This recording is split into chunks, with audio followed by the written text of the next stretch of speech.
Hey everyone, it's Maribel Blue with a new Maribel Blue Unfiltered. Today we are talking about the Golden Bachelor episode 3. I want to get these episodes out because I didn't even realize that we were up to 5 and I did watch 4 and 5. So I will try and share this video without giving away what happens in the next 2 episodes. So if you are new here, welcome. I talk everything reality TV. And like I said in my last episode, that I am building up the Unfiltered Rabbit Hole, and it does take time because those videos will be a lot longer. Some of them may move to Patreon because it is time consuming. So if you do want to join my Patreon, there is, I believe I set it up for $5 a month. So it's not even that expensive. So you get all these little thrills of crime stories and UFO stories and all of these weirdo stories that I love to explore. And at times I will have help from a girl in a plant world because we are working together, putting all of these different contents for you. And soon, hopefully, she can launch her own channel of everything that she is working through. So please do subscribe, like, and comment. Get involved. I want to hear your thoughts on what you feel the Golden Bachelor,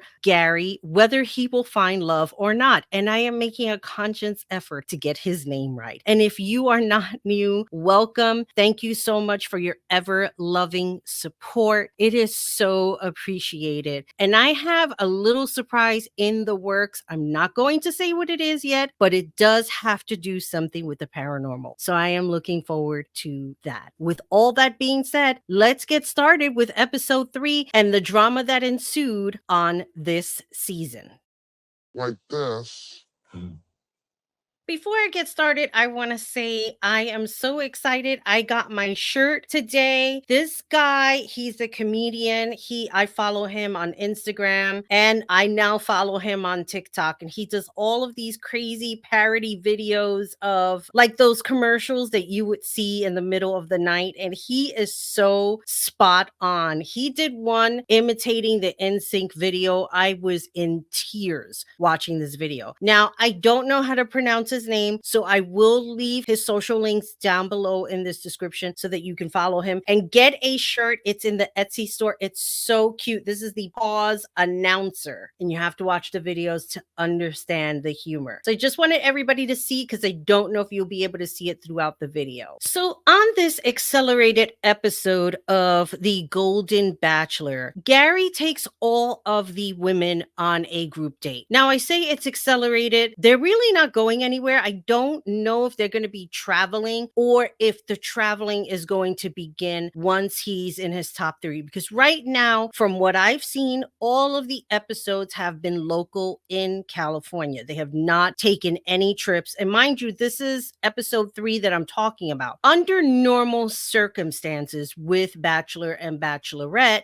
by episode 3, they're already traveling to different places. In this case, they are not really making any kind of travel. So here we are. They're on a group date. It is a show yourself off contest. It's a talent contest, and everyone is nervous, and like rightly so. Anybody's going to get nervous when they're in a talent show. Of course, I wondered what Karen Kathy would have as a talent other than sitting there and complaining. I said this before. I think I did. Unless I did, and it was the video that just fell apart. The shows are beginning very dramatic. In this one, Gary is crying. Clearly, it looks like somebody left or he sent somebody home in this particular scene. That's kind of like the attention grabber to kind of keep everybody coming back and finding out, well, what happened? Why is he crying? One of the concerns that Leslie has, now Leslie is the much more youthful looking woman on the cast, is everyone is establishing a relationship with Gary and she feels like she hasn't gotten there yet, and she's concerned because now it's down to 12 women, and like, where is this going? Is she going to make an investment? Is she going to take that leap of faith? While Teresa already had her date in the previous episode, so she's on cloud 9. She's feeling the sun, the moon, the stars. She's just all over the place, and she feels so good about it that that she's just sharing with everyone what her connection is like. And I know that she doesn't mean anything by it. And I'm going to get to that later on down the line after I talk about the talent show. Because, of course, there is someone there who does not like the way Teresa is boasting about her date with Gary. For Leslie, she just has a genuine concern of, if I put my feelings on the line, will I get something out of this? Is he into me? Is he interested in me? This goes to show you, it doesn't matter what age you are. You're always going to question if someone likes you. That never goes away. That insecurity when you like somebody and you wonder, do they like you back? That is just a human emotion. I shouldn't say that should never go away, but it's kind of like those giddy feelings of, he loves me not. Kathy Karen, or Karen Kathy, whichever one I just decide to call her in that moment, she's talking about a particular person, how like she seems to be like in this daze, and the minute that A Gary walks couple in, of the she's women just like a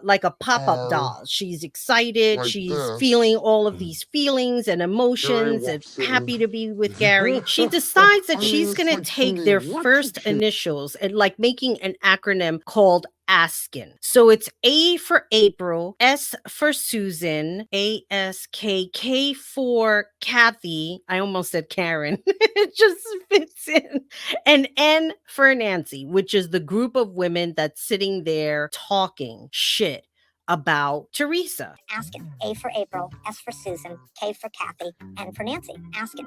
And our motto is, you're asking, we're telling. So she said the motto is, you're asking and we're telling. I don't know where in her mind she thinks that she's in charge of anything. She's not in charge of anything there. And for the talent show, she did not showcase much talent. Let's go into the talent show and we're going to talk about what talents everybody showcased on the show. So they get to the talent show and they have this big surprise. Caitlin Bristow is there to be one of the judges for this episode, which is all well and good. I think it's nice to see previous bachelorettes who have had the experience of being a bachelorette, of being on that show. Now, I know that for Caitlin, she picked the guy that I didn't think it was good for her, and then it didn't work out. But nobody wants to listen to me.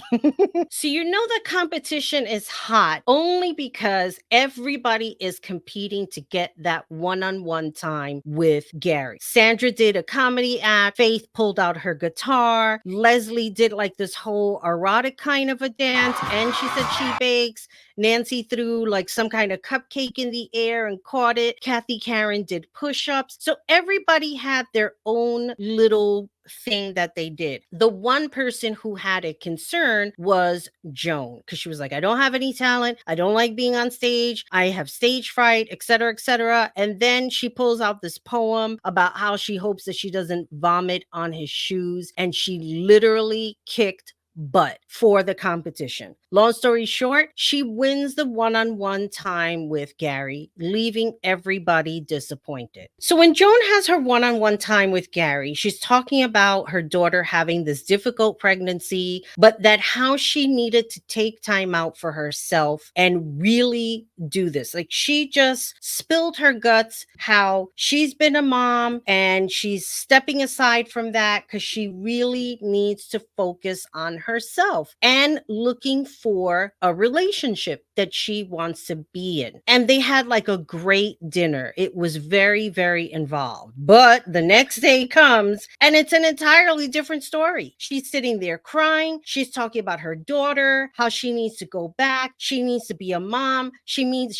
to be with her family. And I'm saying to myself, well, you were talking all of this shit the night before on how you needed to take time for yourself. And now all of the sudden you need to be a mom. Okay, you know what? I'm not a mom. I can understand the level of, my child needs me right now and I need to stop and take care of her. I don't know the level of the situation. She didn't get into the details. I looked up what happened and they did not specify. So where does my mind go with all of this? Did she make it bigger than what she wanted it to be? Like, did she just make that appearance? This is a big deal. I need to be there for her. There's something serious going on. I need to leave. instead of just telling Gary, you know what, I'm really not into you, so I should just leave.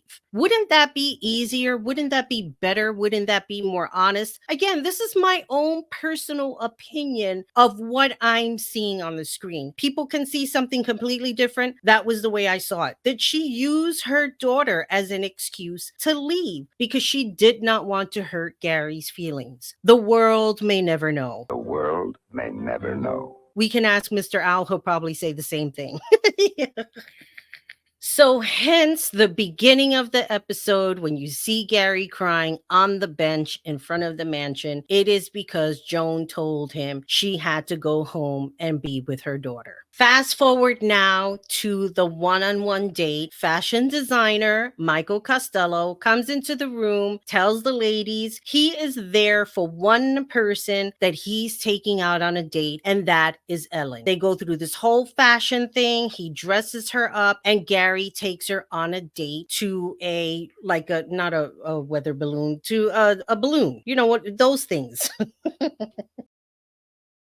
So before they get on this balloon, they're sitting down on a bench and they're basically talking and getting to know one another. Ellen asked him, what was your wedding day like? Did you go on a honeymoon? And Gary's like, yeah, we didn't go on a honeymoon. We always invited like our parents, our in-laws, because we knew that they would bring food because we didn't have 2 pennies to rub together. Now that shows you the human in Gary, that he didn't have anything when he and Tony were together. And they built up this relationship and they were able to make things work. Ellen talks about her relationship. She met her husband like they were childhood friends and they grew up, I guess, ended up falling in love. Now, Gary is talking all of these things about her, how it's easy to be around her, how genuine she is. He gives her these diamond earrings before they get on the balloon. And Gary feels like Ellen can be that special person that he can see himself living the rest of his life with. He just was enamored and captivated with her. Now, my question is, after he gives her these diamond rings, is that something that she gets to keep? Like, I'm sure that she keeps a dress, because everybody else in Bachelor Pass, every time they did a shopping spree, they were able to keep all of those clothes. After he gives her the earrings, they get on the balloon. He gives her a rose. He asked her if she's ever been kissed under a balloon. She's like, no, they're making out. And that is the end of the date. I think that they do get in a hot tub. We don't need to get into that because it's very short-lived. I gotta go. Kathy. Moving on to what happens next. Now, here is the nitty gritty of this episode at the cocktail party, right? Everybody's getting ready. Karen Kathy is complaining yet again about a particular person who just keeps running their mouth. And this particular person is Teresa. Teresa's telling her the connection that she and Gary have, the date and how fantastic it was. Because remember, their date was at a 50s diner and the mob dance. And she's really adamant that she does not want to be one of the women going home. And Teresa's like, oh no, don't worry. I know you're not going to go home. For whatever the situation is with her and Teresa, she really has it in for her. It could be another woman in that place, and she will still blame her jealousy and insecurity on that other person. Doesn't necessarily have to be Teresa, because these are real life situations where somebody is feeling a certain way about a person. Most times than not, it's not about the person. It's about the feelings that's created in her, and she's projecting it on that other person. So she's complaining. She doesn't want to hear what Teresa has to say. She complains to these other women, right? She creates this whole dramatic moment, okay? She's telling the women, oh, she's really sad. She's really sad. Because she wants to blame her feelings, how she's feeling, on Teresa. Because Teresa is happy. And she's probably just a naturally happy person. And normally, when people are naturally happy, standing next to a very miserable person, guess what? That miserable person is going to blame all of their inconsistencies in life, all of their bad luck. They're going to blame it on that happy person because somebody has to be blamed for it. And then Edith, like what, like why does she put her 2 cents in? She doesn't know exactly what is going on. She is also blaming Teresa. And like you're not even getting the information. You're getting the information directly from a source of a person who is upset. Fast forward now when they're all in the room together. She makes this comment. They are dating one man. There's tension in the room. People are going to get jealous. Yes, it happens. It happens on this episode where you see other women establishing relationships with the one guy and they want to be that one person to be with him. So Teresa says in the room, like when they're all together right before like the rose ceremony and right before the cocktail hour that they're getting their chance to have some one-on-one time with him, the night feels different and it's really important. It's narrowing down. You know, right now there's 12 and after she says what she says, then April comes out. You can't be just spewing, and she's not directing it at her, like saying you're the one who's talking all of this shit about the relationship that you have with Gary. You need to shut up. So after she goes and she says this, Teresa's like looking like, well, is she directing it at me? Keep my mouth shut? Or is she just speaking in general? April is supposed to be a therapist, and you would think as a therapist, she wouldn't come off so condescending. Now, I'm not saying that she should be a therapist 24/7 and give therapy to every woman that's there because that's not her job. But why would you come off from the side of your face listening to someone who's clearly not a happy individual?